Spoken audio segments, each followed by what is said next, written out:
बिस्मिल्लाहिर्रहमानिर्रहीम। अस्सलाम वालेकुम। बुशरा देसी पकवान में खुश आमदीद प्यारे व्यूवर्स एंड यूट्यूब फैमिली। उम्मीद करती हूँ आप खैरियत से होंगे।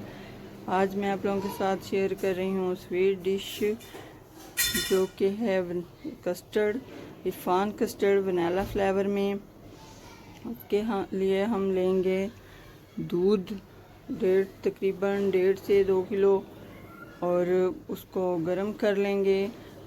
और अगर मेरे चैनल पे नए हैं तो सब्सक्राइब कर लें ताकि आने वाली वीडियो आप तक पहुंच सके। और मैंने ठंडा दूध लिया है, उसमें तकरीबन हाफ पैक मैं रिफान कस्टर्ड का ऐड करूंगी। मेरे पास दूध ज़्यादा है इसलिए मैं ज़्यादा कस्टर्ड ऐड करूंगी, आप अपने दूध के हिसाब से कर सकते हैं।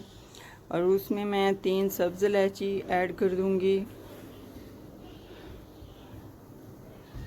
उसके बाद जो मैंने इरफान कस्टर्ड ठंडे दूध में मिक्स किया था वो इसके अंदर आस्ता आस्ता करके ऐड करती जाऊंगी और चम्मच को साथ साथ चलाती जाऊंगी। चम्मच को हमने चलाते चलाते कस्टर्ड को ठीक करना है, क्योंकि हमारा अगर कस्टर्ड नीचे लग गया, जल गया तो बिल्कुल भी उसके टेस्ट अच्छा नहीं आएगा, जले का टेस्ट आएगा। इसलिए हमने चम्मच को हिलाते हिलाते इसको गाढ़ा करना है।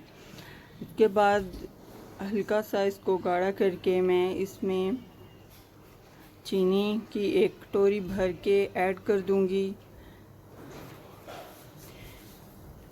और इसको अच्छे से पकाऊंगी जब तक ये अच्छे से ठीक नहीं हो जाता, तब तक इसको पकाना है।